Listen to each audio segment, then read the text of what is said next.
दोस्तों स्वागत है आप सभी का हमारे इस YouTube चैनल हाई टारगेट में। दोस्तों आज हम देखेंगे सामाजिक विज्ञान का मॉडल पेपर जो आपके मैट्रिक बोर्ड परीक्षा के लिए बहुत ही महत्वपूर्ण है। और दोस्तों इसमें हम लोग 80 VVI ऑब्जेक्टिव क्वेश्चन पर डिस्कशन करेंगे जो आपके मैट्रिक बोर्ड परीक्षा में पूछे जा सकते हैं। तो अगर आप लोग इस बार मैट्रिक बोर्ड एग्जाम देने वाले हैं तो इस वीडियो को शुरू से अंत तक जरूर देखें। दोस्तों आप लोग एक भी प्रश्न को स्किप नहीं करें क्योंकि एक एक प्रश्न आपके परीक्षा में पूछे जा सकते हैं। तो आप लोग वीडियो को शुरू से अंत तक जरूर देखें। तो चलिए हम लोग पहला क्वेश्चन से वीडियो को स्टार्ट करते हैं। जल्दी से वीडियो को लाइक कीजिए और आपको अगर वीडियो पसंद आता है तो चैनल को भी सब्सक्राइब कर लीजिएगा। चलिए देखते हैं पहला क्वेश्चन। कहता है कि हिंद चीन में कौन सा राष्ट्र शामिल नहीं है। दोस्तों हिंद चीन में कौन सा राष्ट्र शामिल नहीं है। तो देखिए आपको ऑप्शन दिया गया, ए में वियतनाम, बी है लाओस, सी है चीन और डी है कंबोडिया। तो दोस्तों हिंद चीन में जो चीन है वो शामिल नहीं है क्योंकि चीन है वो अलग राष्ट्र है। लेकिन हिंद चीन में कौन कौन है, वियतनाम, लाओस और कंबोडिया है। चलिए उसके बाद देखते हैं दूसरा क्वेश्चन। देखिए कहता है कि वियना कांग्रेस कब हुआ था। दोस्तों वियना कांग्रेस कब हुआ था, तो 1815 ईस्वी में हुआ था। हमारा उत्तर क्या होगा, ऑप्शन बी हो जाएगा 1815। चलिए उसके बाद देखते हैं तीसरा क्वेश्चन। देखिए कहता है कि भारत में गद्दर पार्टी की स्थापना किसने की। दोस्तों भारत में गद्दर पार्टी की स्थापना किसने किया, तो लाला हरदयाल ने किया। किसने किया, लाला हरदयाल ने। चलिए उसके बाद देखते हैं अगला प्रश्न। देखिए चौथा प्रश्न कहता है कि द्वितीय महायुद्ध के बाद यूरोप में किस संस्था का उदय आर्थिक दुष्प्रभावों को समाप्त करने के लिए हुआ था। तो दोस्तों द्वितीय विश्व युद्ध के बाद जो आर्थिक दुष्प्रभाव था उसको समाप्त करने के लिए किसका गठन हुआ था, तो सार्क का गठन हुआ था। हमारा उत्तर क्या होगा, ऑप्शन ए होगा। चलिए उसके बाद देखते हैं अगला प्रश्न। देखिए कहता है कि नरोत्तम सिंहनू किस देश के शासक थे। दोस्तों नरोत्तम सिंहनू कहाँ के शासक थे, तो कंबोडिया के शासक थे। यानी कि हमारा उत्तर क्या होगा, ऑप्शन डी होगा। चलिए उसके बाद देखते हैं अगला प्रश्न। देखिए कहता है कि वाष्प चलित इंजन का आविष्कार किसने किया था। दोस्तों वाष्प चलित इंजन का आविष्कार किसने किया, तो जॉर्ज स्टीफेसन ने किया। किसने किया, जॉर्ज स्टीफेसन ने। और जेम्स वाट क्या किया था कि जो भाप इंजन था उसमें इम्प्रूवमेंट किया था, यानी कि उसमें कुछ सुधार किया था जेम्स वाट। लेकिन आविष्कार किसने किया, तो जॉर्ज स्टीफेसन ने किया।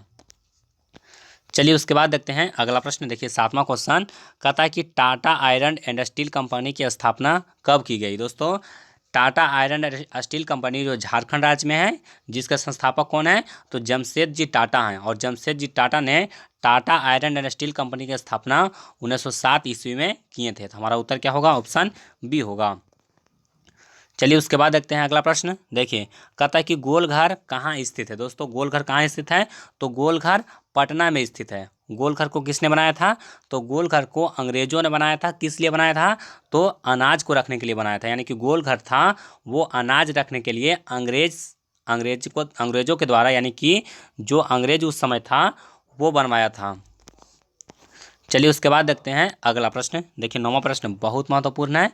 देखिए कहता है कि किस अमेरिकी राष्ट्रपति ने न्यू डील लागू की। दोस्तों न्यू डील किस अमेरिकी राष्ट्रपति ने लागू किया था, तो DF रूजवेल्ट ने लागू किया था। हमारा उत्तर क्या होगा, ऑप्शन बी होगा।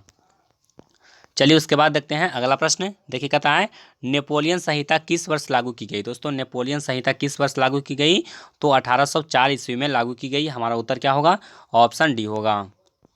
चलिए उसके बाद देखते हैं अगला प्रश्न। देखिए कहता है कि फ्रैंकफर्ट की संधि कब हुई। दोस्तों बहुत महत्वपूर्ण क्वेश्चन है। फ्रैंकफर्ट की संधि कब हुई थी, तो 1871 ईस्वी में हुई थी। हमारा उत्तर क्या होगा, ऑप्शन डी होगा। चलिए उसके बाद देखिए अगला प्रश्न। देखिए 12 नंबर सवाल कहता है कि कार्ल मार्क्स का जन्म कब हुआ था। दोस्तों यहाँ पर कार्ल मार्क्स का जन्म कहाँ हुआ था। तो देखिए जो कार्ल मार्क्स का जन्म था वो कहाँ हुआ था, जर्मनी में हुआ था। हमारा उत्तर क्या होगा, ऑप्शन ए होगा। चलिए उसके बाद देखिए अगला प्रश्न बहुत महत्वपूर्ण क्वेश्चन है, 13वां क्वेश्चन। देखिए कहता है कि 1991 में निम्न में से कौन अस्तित्व में आया था। यानी कि 1991 में किसका गठन हुआ था। तो देखिए उसके पहला ऑप्शन दिया हुआ है WTO, उसके बाद दिया हुआ है गेट यानी कि GATT, उसके बाद सी है नई आर्थिक नीति और डी है इनमें से कोई नहीं। तो दोस्तों 1971 में, सॉरी 1991 में, तो 1991 में कोई भी अस्तित्व में नहीं आया था। तो हमारा उत्तर क्या हो जाएगा, ऑप्शन डी हो जाएगा। चलिए उसके बाद देखते हैं अगला प्रश्न। देखिए 14 नंबर सवाल कहता है कि इन आर्थिक क्रियाओं में कौन प्राथमिक क्षेत्र से संबंधित नहीं है। दोस्तों प्राथमिक क्षेत्र से संबंधित कौन नहीं है, तो देखिए मत्स्य पालन। तो देखिए मत्स्य पालन किस में आता है, कृषि में आता है। कृषि, और कृषि किस क्षेत्र में है, तो प्राथमिक क्षेत्र में है। उसका देखिए बैंकिंग, तो देखिए बैंकिंग है वो कृषि क्षेत्र में नहीं आता है, यानी कि यह प्राथमिक क्षेत्र में नहीं है। चलिए उसके बाद देखिए अगला प्रश्न। देखिए ये भी प्रश्न बहुत महत्वपूर्ण है। देखिए 15 नंबर सवाल कहता है कि जमशेदपुर, दुर्गापुर, भिलाई और असलेम किस उद्योग का केंद्र है। दोस्तों जमशेदपुर आप लोग जानते होंगे, Tata iron and steel company वहाँ है। दुर्गापुर में भी वही है, भिलाई में भी है, यानी कि आयरन एंड स्टील कंपनी है ये सब में। हमारा उत्तर क्या होगा, ऑप्शन सी होगा। चलिए उसके बाद देखिए अगला प्रश्न है। देखिए 16 नंबर सवाल कहता है कि प्रति व्यक्ति आय का आशय है। दोस्तों प्रति व्यक्ति आय का आशय क्या है, तो औसत आय। हमारा उत्तर क्या होगा, औसत आय होगा। चलिए उसके बाद देखिए अगला प्रश्न 17 नंबर सवाल कहता है कि राष्ट्रीय विकास परिषद का गठन कब हुआ। दोस्तों राष्ट्रीय विकास परिषद का गठन कब हुआ था, तो 1952 ईस्वी में हुआ था। हमारा उत्तर क्या हो जाएगा, ऑप्शन सी होगा। चलिए उसके बाद देखिए अगला प्रश्न। देखिए कहता है कि बांग्लादेश की मुद्रा क्या है। दोस्तों बांग्लादेश की मुद्रा क्या है, तो बांग्लादेश का मुद्रा है वो टका है। बांग्लादेश का मुद्रा क्या है, टका है। चलिए उसके बाद देखते हैं अगला प्रश्न। देखिए कहता है कि राष्ट्रीय आय का अर्थ है। दोस्तों राष्ट्रीय आय का अर्थ क्या होता है, तो उत्पादन के साधनों से आय जो होता है उसको कहा जाता है राष्ट्रीय आय। हमारा उत्तर क्या होगा, ऑप्शन डी हो जाएगा। और दोस्तों एक प्रश्न आपके लिए होमवर्क के रूप में है।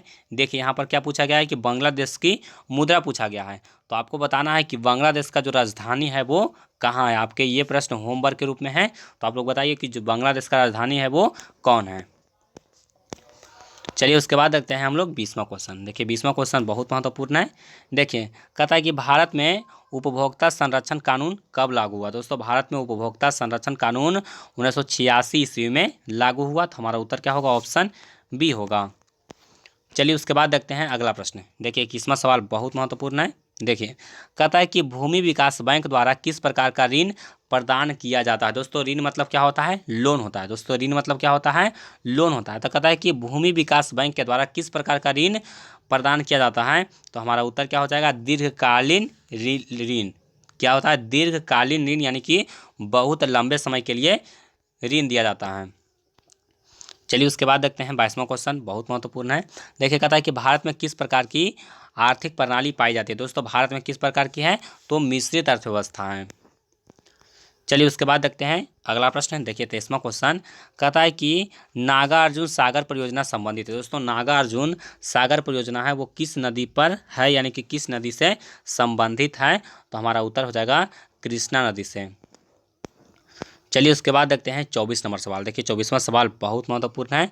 कहता है कि 26 दिसंबर 2004 को विश्व में कौन सा भाग सुनामी से प्रभावित हुआ, यानी कि 26 दिसंबर 2004 को कौन सा भाग था वो सुनामी से प्रभावित हुआ था, तो 26 दिसंबर 2004 को बंगाल के खाड़ी में सुनामी आया था। हमारा उत्तर क्या होगा, ऑप्शन डी होगा। चलिए उसके बाद देखते हैं 25वां क्वेश्चन। देखिए 25वां क्वेश्चन बहुत महत्वपूर्ण है। कहता है कि सामान्य संचार व्यवस्था को बाधित होने का मुख्य कारण क्या है। देखिए संचार व्यवस्था बाधित क्यों होगा, जब केबल टूट जाएगा, यानी कि जो संचार का माध्यम होता है केबल, वो अगर टूट जाएगा तो जो संचार व्यवस्था है वो बाधित हो जाएगा। चलिए उसके बाद देखते हैं 26वां सवाल। देखिए कहता है कि बाढ़ क्षति पहुंचाती है। दोस्तों बाढ़ क्षति पहुंचाती है किसको, तो बाढ़ क्षति पहुंचाती है फसलों को भी, पशुओं को भी, भवनों को भी। तो हमारा उत्तर क्या हो जाएगा, उपरोक्त सभी। और देखिए प्रश्न दूसरा तरीका से किस तरह से पूछा जाता है। कहता है कि बाढ़ से सबसे अधिक हानि किसको होती है। दोस्तों बाढ़ से सबसे अधिक हानि किसको होती है, तो फसलों को होती है। अगर इस तरह से प्रश्न पूछेगा कि बाढ़ से सबसे ज़्यादा हानि किसको होती है, तो फसलों को होती है। लेकिन यहाँ पर पूछा गया है कि बाढ़ क्षति पहुँचाती है, यानी कि बाढ़ से हानि किसको होती है, तो हानि तो सभी को है। चलिए उसके बाद देखिए अगला प्रश्न। कहता है कि स्वर्मिक चतुर्भुज संबंधित है। दोस्तों स्वर्मिक चतुर्भुज है वो किस चीज़ से संबंधित है, तो सड़कों के मार्ग से संबंधित है। हमारा उत्तर क्या हो जाएगा, ऑप्शन बी हो जाएगा। चलिए उसके बाद देखते हैं नेक्स्ट क्वेश्चन। कहता है कि बाढ़ के समय लोगों को जाना चाहिए। दोस्तों बाढ़ के समय लोगों को कहाँ जाना चाहिए, तो उच्च भूमि पर जाना चाहिए। बहुत आसान क्वेश्चन है, इसका उत्तर क्या हो जाएगा, ऑप्शन सी हो जाएगा। चलिए उसके बाद देखते हैं 29 नंबर सवाल। देखिए 29वां सवाल कहता है निम्न में से कौन क्षेत्रीय राजनीतिक दल है। दोस्तों आपको क्षेत्रीय राजनीतिक दल बताना है कि कौन क्षेत्रीय राजनीतिक दल है, यानी कि रीजनल पॉलिटिकल पार्टी है। तो देखिए आपको दिया हुआ है भारतीय जनता पार्टी, उसके बाद भारतीय राष्ट्रीय कांग्रेस, उसके बाद जनता दल यूनाइटेड, उसके बाद डी है भारतीय कम्युनिस्ट पार्टी। तो दोस्तों इसमें क्षेत्रीय राजनीतिक दल कौन है, तो जनता दल यूनाइटेड है, यानी कि जदयू है। हमारा उत्तर क्या हो जाएगा, ऑप्शन सी हो जाएगा। चलिए उसके बाद देखते हैं 30वां क्वेश्चन। देखिए 30वां क्वेश्चन कहता है कि पंचायत के चुनाव कौन करवाता है। दोस्तों पंचायत के चुनाव कौन कराता है, तो जो राज्य का चुनाव आयोग होता है वो करवाता है। हमारा उत्तर क्या हो जाएगा, ऑप्शन सी हो जाएगा।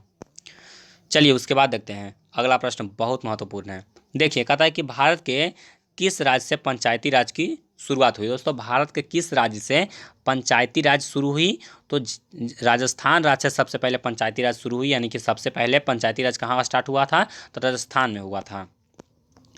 चलिए उसके बाद देखते हैं अगला प्रश्न। देखिए 32 नंबर सवाल। देखिए कहता है कि वर्ष 1975 कहता है कि भारतीय राजनीति में किस प्रकार से जाना जाता है। दोस्तों 1975 में क्या हुआ था, तो 1975 में उस समय इंदिरा गांधी सरकार थी, यानी कि तो उस समय क्या हुआ था, भारत में आपातकाल लागू हुआ था। हमारा उत्तर क्या हो जाएगा, देश में आंतरिक आपातकाल लागू हुआ था। हमारा उत्तर क्या हो जाएगा, ऑप्शन सी हो जाएगा। चलिए उसके बाद देखिए 33 नंबर सवाल कहता है कि ताड़ी विरोधी आंदोलन किस प्रांत से शुरू किया गया। दोस्तों ताड़ी विरोधी आंदोलन किस प्रांत से शुरू किया गया, तो हमारा उत्तर क्या हो जाएगा, आंध्र प्रदेश से। चलिए उसके बाद देखिए अगला प्रश्न। देखिए 34 नंबर सवाल, ये बहुत महत्वपूर्ण है। देखिए कहता है कि धर्म को समुदाय का मुख्य आधार कौन मानता है। दोस्तों कहता है कि धर्म को समुदाय का मुख्य आधार कौन मानता है, तो सांप्रदायिक मानता है। हमारा उत्तर क्या हो जाएगा, ऑप्शन ए हो जाएगा।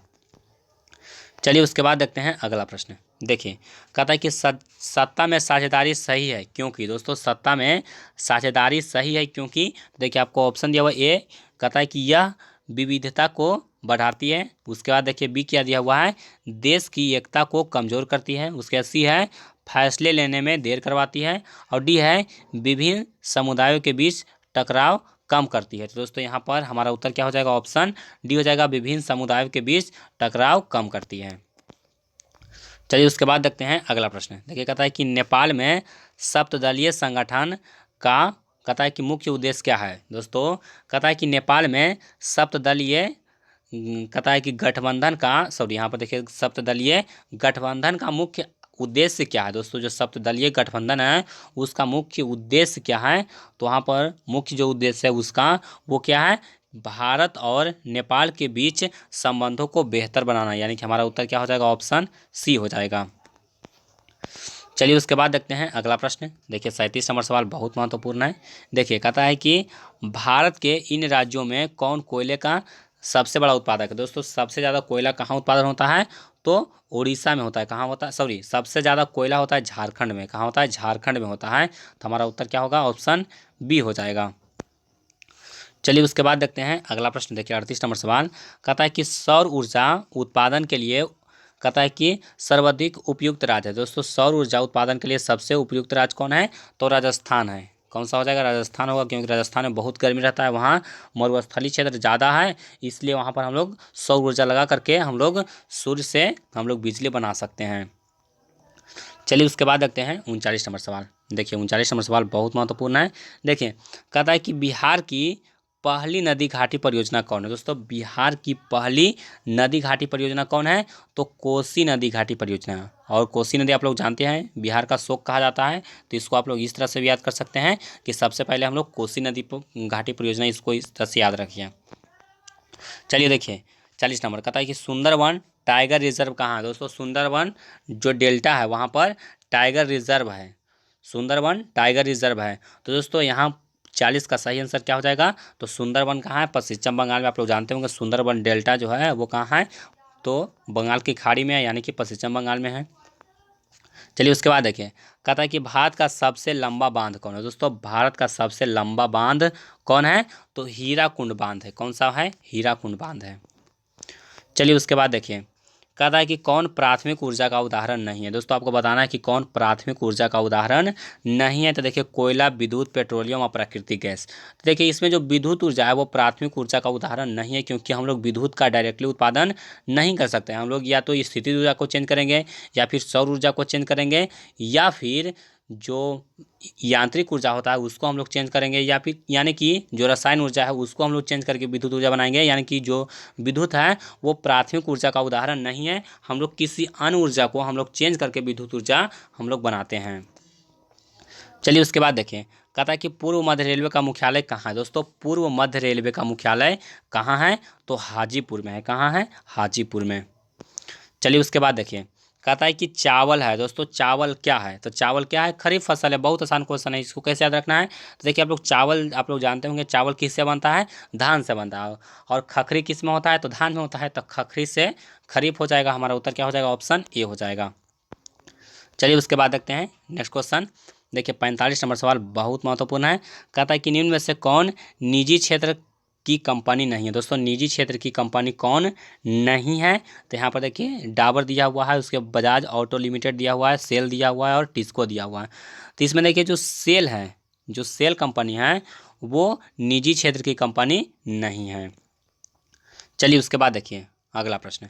देखिए 46 नंबर सवाल, कहता है कि कौन खनिज कोडरमा से संबंधित है। दोस्तों कोडरमा में सबसे ज़्यादा क्या पाया जाता है, तो अबरख पाया जाता है। क्या पाया जाता है, अबरख पाया जाता है। हमारा उत्तर क्या होगा, ऑप्शन बी होगा। चलिए उसके बाद आते हैं 47 नंबर सवाल में। देखिए 47 नंबर सवाल बहुत महत्वपूर्ण है। कहता है कि ऑपरेशन फ्लड का दूसरा नाम क्या है। दोस्तों ऑपरेशन फ्लड का दूसरा नाम क्या है, तो इसका दूसरा नाम क्या है, श्वेत क्रांति। क्या है, श्वेत क्रांति है, और यह दुग्ध उत्पादन से संबंधित है। चलिए उसके बाद देखिए, कहता है कि लीची उत्पादन के लिए बिहार का कौन दो जिला प्रसिद्ध है। दोस्तों आप लोग जानते होंगे लीची उत्पादन के लिए मुजफ्फरपुर प्रसिद्ध है। मुजफ्फरपुर और वैशाली, कौन कौन जिला, मुजफ्फरपुर और वैशाली। जो मुजफ्फरपुर से होंगे उनको पता होगा कि वहाँ का फेमस क्या है, सॉरी मुजफ्फरपुर का जो आप लोग जानते होंगे उनको पता होगा कि लीची वहाँ का फेमस है।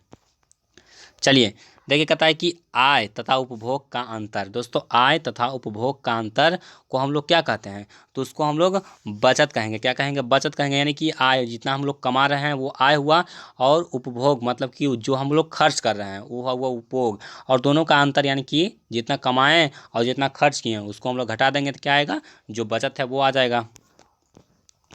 चलिए उसके बाद देखते हैं अगला प्रश्न। देखिए 50 नंबर सवाल बहुत महत्वपूर्ण है, इसको ध्यान से समझिए। देखिए कहता है कि इनमें से कौन व्यापारिक बैंक की जमा का प्रकार नहीं है। दोस्तों व्यापारिक बैंक जो होता है उसमें जमा का प्रकार नहीं है। तो देखिए आपको ऑप्शन दिया हुआ है अस्थाई जमा, उसके बाद चालू जमा, सी है अधिविक्रम, और डी है आवर्ती जमा। दोस्तों इसमें जो अधिविकर्ष है वो जो व्यापारिक बैंक है उसका जमा का प्रकार नहीं है। चलिए उसके बाद देखते हैं 51 नंबर सवाल। देखिए ये भी बहुत महत्वपूर्ण सवाल है, इसको भी आप लोग ध्यान से समझिए। देखिए कहता है कि पूंजी बाजार में किस प्रकार के ऋणों का लेन देन होता है। दोस्तों जो पूंजी बाजार होता है उसमें दीर्घकाल ऋण का लेन देन होता है, यानी कि बहुत लंबे समय के लिए, यानी कि लॉन्ग टर्म का। हमारा उत्तर क्या हो जाएगा, ऑप्शन बी हो जाएगा। चलिए उसके बाद देखते हैं 52 नंबर सवाल। देखिए 52 नंबर सवाल क्या कहता है, कहता है कि किसने कहा ग्राहक हमारी दुकान में आने वाला सबसे महत्वपूर्ण व्यक्ति है, वह हम पर निर्भर नहीं हम उन पर निर्भर करते हैं। दोस्तों यह किसने कहा था, तो यह महात्मा गांधी ने कहा था। किसने कहा था, महात्मा गांधी ने। चलिए उसके बाद आइए अगला प्रश्न में। देखिए कहता है कि इनमें से कौन गैर गैर आर्थिक आधारभूत संरचना का घटक है। दोस्तों कहता है कि इनमें से कौन गैर आर्थिक आधारभूत संरचना का घटक है। तो देखिए आपको ऑप्शन दिया हुआ है संचार, वित्त, उसके बाद शिक्षा और यातायात। दोस्तों इसमें जो शिक्षा है वो गैर आर्थिक आधारभूत संरचना का घटक है। चलिए उसके बाद देखते हैं अगला सवाल। देखिए 54 नंबर सवाल बहुत महत्वपूर्ण है। कहता है कि इनमें से ऊर्जा का गैर पारंपरिक स्रोत कौन है। तो गैर पारंपरिक स्रोत कौन है, तो देखिए आपको ऑप्शन दिया हुआ है ज्वारीय ऊर्जा, पेट्रोलियम, कोयला और प्राकृतिक गैस। तो इसमें गैर परंपरागत कौन है, ज्वारीय ऊर्जा। ज्वारीय ऊर्जा है वो गैर परंपरागत ऊर्जा का स्रोत है, यानी कि 54 नंबर का आंसर क्या होगा, ऑप्शन ए होगा। चलिए उसके बाद देखिए अगला प्रश्न, सॉरी ऊपर देख लेते हैं फिर से एक बार क्वेश्चन। गैर पारंपरिक स्रोत है, ठीक है उसका। उसके बाद देखिए 55 नंबर सवाल, कहता है कि गोंडवाना समूह के कोयले का निर्माण कब हुआ। दोस्तों गोंडवाना समूह के कोयले का निर्माण कब हुआ, तो इसका उत्तर होगा 20 लाख वर्ष पूर्व, यानी कि 20 लाख ईयर एगो हुआ। हमारा उत्तर क्या होगा, ऑप्शन बी होगा। चलिए उसके बाद देखते हैं 56 नंबर सवाल, कहता है कि इनमें से कौन खरीफ फसल है। दोस्तों खरीफ फसल अभी बताए थे, खरीफ फसल कौन होगा, जो धान से बनेगा, यानी कि चावल हो गया खरीफ फसल। और रबी फसल में क्या आएगा, गेहूं आएगा, सरसों आएगा। यानी कि आप लोग जानते होंगे, गांव देहात के आदमी होंगे तो आपको पता होगा कि धान के दिन में क्या होता है और गेहूं के समय में क्या होता है। जैसे चना हो गया, सरसों हो गया, जिन्हें कि जितना दलहन हो गया, तिलहन हो गया, ये सब कौन फसल है, रबी फसल है। और देखिए चावल हो गया, ये सब जो फसल है वो खरीफ फसल है। चलिए उसके बाद देखते हैं अगला प्रश्न, कहता है कि इनमें से कौन रेशेदार फसल नहीं है। दोस्तों रेशेदार फसल कौन नहीं है, तो इसको आसान से आप लोग पता लगा सकते हैं। देखिए कपास, जूट, सन, गन्ना। तो दोस्तों इसमें गन्ना हो जाएगा, क्योंकि गन्ना से हम लोग चीनी बनाते हैं, न कि रेशा। चलिए उसके बाद देखते हैं अगला प्रश्न। देखिए कहता है कि कांडला विशेष आर्थिक क्षेत्र कहाँ है। दोस्तों कांडला विशेष आर्थिक क्षेत्र कहाँ है, तो कांडला है गुजरात में। कांडला कहाँ है, गुजरात में है। चलिए उसके बाद देखें, कहता है कि गुटेनबर्ग का जन्म हुआ। दोस्तों गुटेनबर्ग का जन्म कहाँ हुआ था, तो देखिए इसका जो सही आंसर होगा 59 नंबर का, वो हो जाएगा जर्मनी में। कहाँ हुआ था, जर्मनी में हुआ था। चलिए उसके बाद देखिए अगला प्रश्न, देखिए 60 नंबर सवाल, कहता है कि इंग्लैंड में मुद्रण कला की शुरुआत किसने की। दोस्तों इंग्लैंड में मुद्रण कला की शुरुआत किसने किया, तो कैक्सटन ने किया। किसने किया, कैक्सटन ने किया। चलिए उसके बाद देखते हैं अगला सवाल। देखिए 61 नंबर सवाल, कहता है कि 1917 की पहली रूसी क्रांति किस नाम से जानी जाती है। तो दोस्तों जो 1917 में पहली रूसी क्रांति हुई थी, उसको अक्टूबर क्रांति के नाम से जानते हैं। हमारा उत्तर क्या हो जाएगा, ऑप्शन सी होगा। चलिए उसके बाद देखिए, कहता है कि लाल सेना का गठन किसने किया। दोस्तों लाल सेना का गठन किसने किया, तो ट्रॉट्स्की ने किया। देखिए ऑप्शन में आपको सी में दिया हुआ ट्रॉट्स्की, तो हमारा सही उत्तर हो जाएगा सी।